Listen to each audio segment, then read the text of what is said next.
Shalom a todos.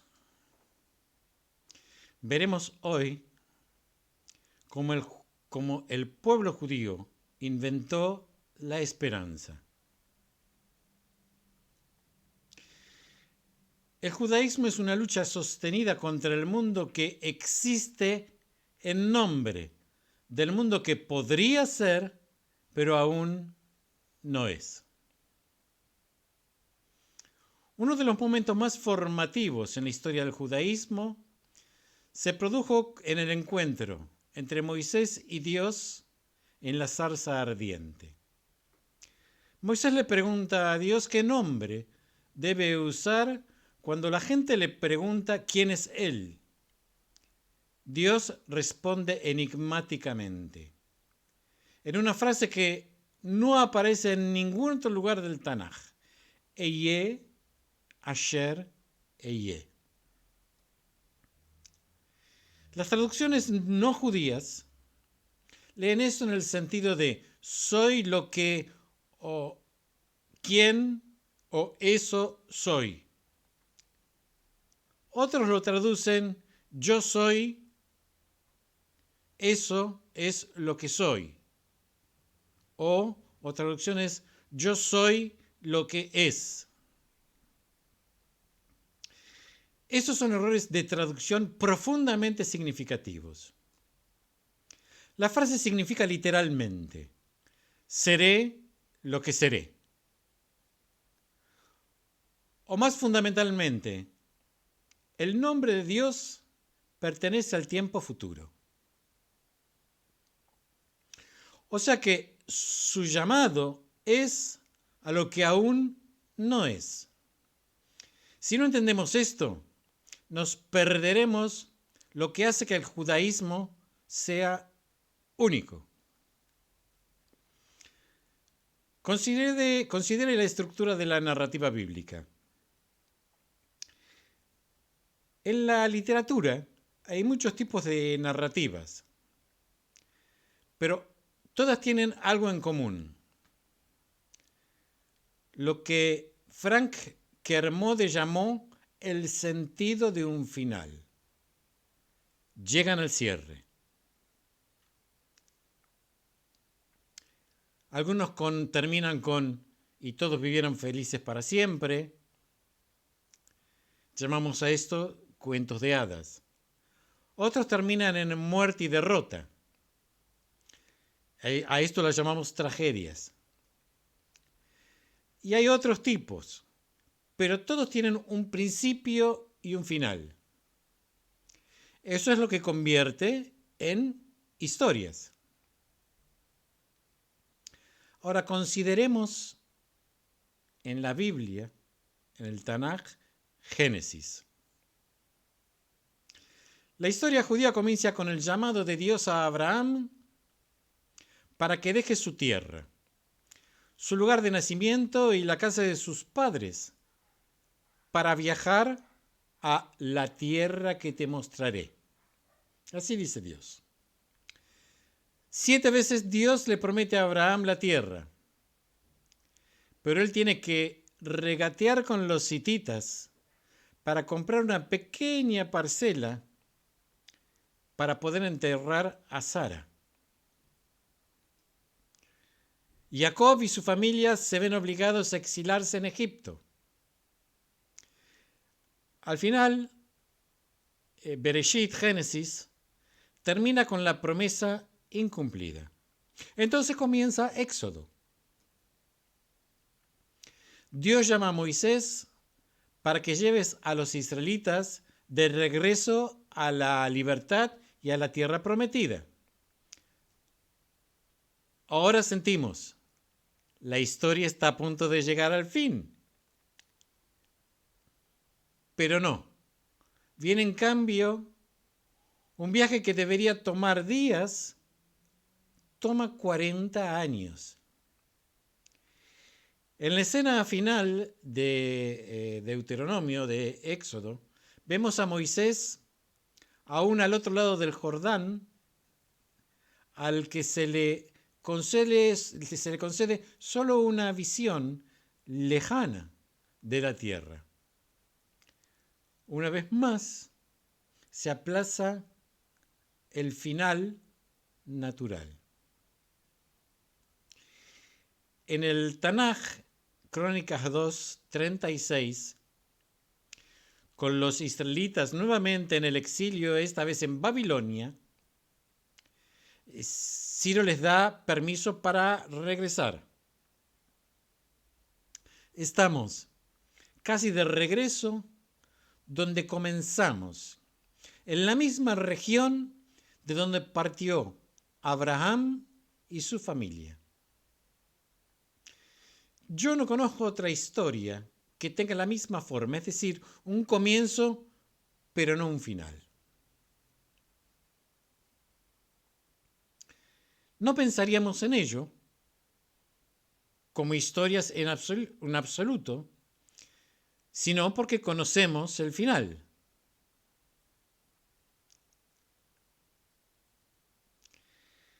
Ha estado allí desde el principio. Las tres promesas de Dios a Abraham, de hijos, una tierra y una influencia en la humanidad tal que en ti serán benditas todas las familias de la tierra. Así que hay un final, pero siempre está más allá del horizonte visible.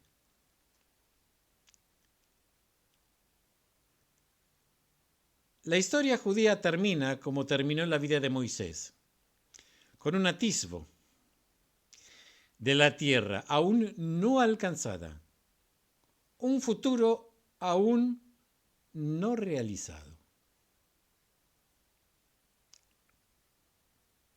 Esto mismo es cierto de la creencia judía. El judaísmo es la única civilización cuya edad de oro está en el futuro. La edad mesiánica, la edad de paz, cuando naciones no levantarán espada contra naciones. Y el Señor será uno y su nombre uno. Esta fue, en última instancia, la línea divisoria entre el judaísmo y el cristianismo. Ser judío es responder la pregunta, ¿ha venido en el Mesías? ¿Ha venido el Mesías? Y la respuesta es, todavía no.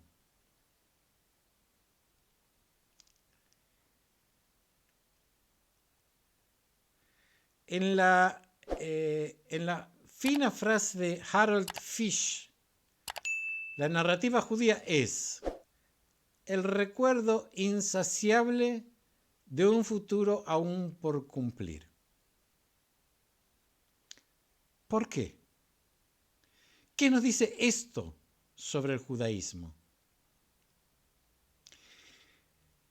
En el corazón del judaísmo hay una creencia tan fundamental para la civilización occidental que la damos por sentada, pero en cualquier cosa menos evidente.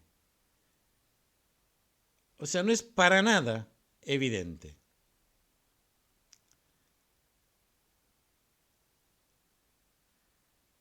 Ha sido desafiado muchas veces, rara vez más que hoy. Es la creencia de la libertad humana. Somos lo que elegimos ser. La sociedad es lo que elegimos hacer de ella. El futuro está abierto. No hay nada inevitable en los asuntos de las humanidades.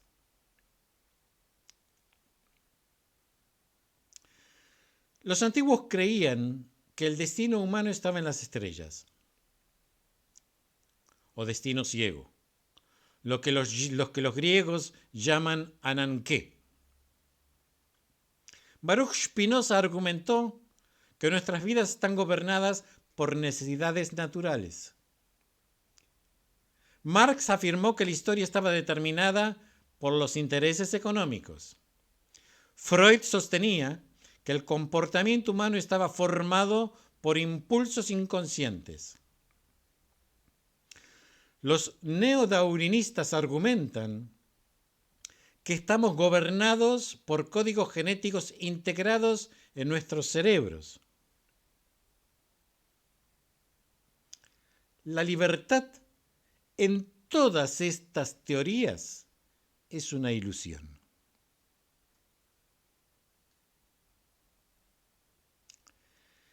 Este punto de vista es cuestionado en los primeros capítulos de la Biblia.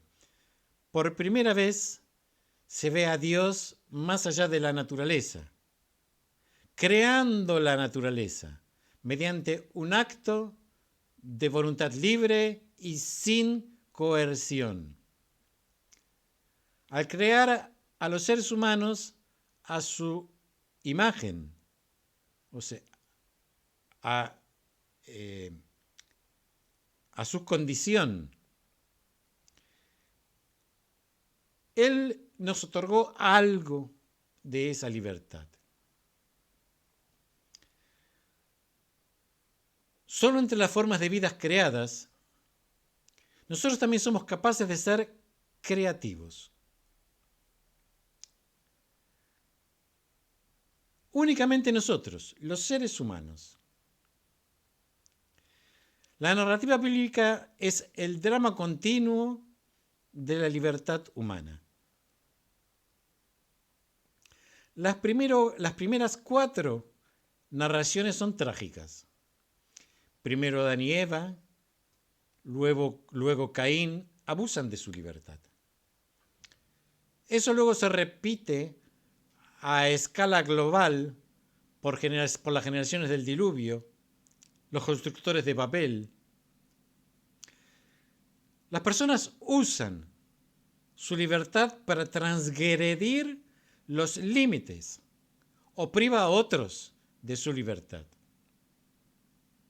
Así que un nuevo comienzo se hace necesario. A Abraham se le dice que deje todas las cosas que restringen la libertad, es decir, nuestra tierra, lugar de nacimiento, casa paterna, y comience un nuevo tipo de vida en pacto con Dios. Bereshit Génesis trata sobre el pacto aplicado a la vida de una nación. La historia judía aún inconclusa trata sobre el viaje desde múltiples formas de esclavitud a una libertad difícil, por llamarlo de alguna manera. La Torá es la plantilla de la libertad responsable.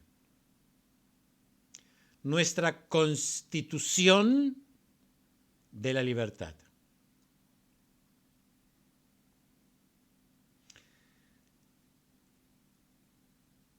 La libertad implica el Génesis. Está íntimamente relacionada con el lenguaje. Dios crea el mundo con palabras. Y su primer regalo a la humanidad es el don del habla. Sabemos de otras formas de vida, primates, delfines, abejas. Todos ellos tienen formas de lenguaje, rudimentarios. Pero hay una forma exclusiva de los seres humanos. La Torá señala esto al convertir en la primera palabra que dice Dios, Yehi, que haya, futuro, Yehi, que haya.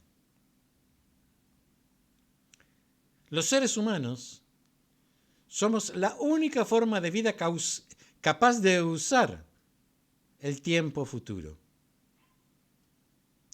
Solo los seres humanos pueden imaginar el mundo de otra manera. Estos seres humanos son capaces de imaginarse la libertad. Y si somos libres, el futuro está abierto. Depende de nosotros. Podemos conocer el comienzo de nuestra historia, pero no el final. Por eso, cuando estaba a punto de llevar a los israelitas de la esclavitud a la libertad, Dios le dice a Moisés que su nombre es, seré lo que seré. El judaísmo, la religión de la libertad, es fe en el tiempo futuro. Las civilizaciones occidentales son el producto de dos culturas. La antigua griega y la antigua israelita. Los griegos creían en el destino, o sea que el futuro está determinado por el pasado. Los judíos creían en la libertad. No existe un decreto malvado que no se pueda evitar. Los griegos dieron al mundo el concepto de tragedia. Los judíos dieron la idea de esperanza. Todo el judaísmo, aunque se necesitaría un libro para mostrarlo, es un conjunto de leyes y narrativas diseñadas para crear en las personas, familias, comunidades y una nación hábitos que vencen la desesperación. El judaísmo es la voz de la esperanza en la conversación de la humanidad. No es casualidad que tantos judíos sean economistas que luchan contra la pobreza, o médicos que luchan contra la enfermedad, o abogados que luchan contra la injusticia, negándose en todos los casos a ver estas cosas como inevitables. No es casualidad que después del Holocausto los judíos no lo llamaran al-Nakba, alimentando el resentimiento y la venganza, sino que miráramos hacia el futuro, construyendo una nación cuyo himno nacional es el Atikva, que significa la esperanza. No es casualidad que todos los imperios que intentaron negar a las personas la libertad de ser iguales, pero diferentes, se hayan opuesto al judaísmo. No es casualidad que Israel sea todavía hoy la única sociedad libre de Medio Oriente. El judaísmo es una religión de detalles. Pero perdemos el punto si a veces no damos un paso atrás y vemos el panorama general. Ser judío es ser un agente de esperanza en un mundo amenazado en serie por la desesperación. Cada ritual, cada mitzvah, cada sílaba de la historia judía, cada elemento de la ley judía es una protesta contra el escapismo, la resignación o la aceptación ciega del destino. El judaísmo es una lucha sostenida, la más grande jamás conocida, contra el mundo que es en vocación más desafiante. A lo largo de la historia, cuando el ser humano ha buscado esperanza, la ha encontrado en la historia judía. El judaísmo es la religión e Israel el hogar de la esperanza. Shalom a todos y nos seguimos viendo.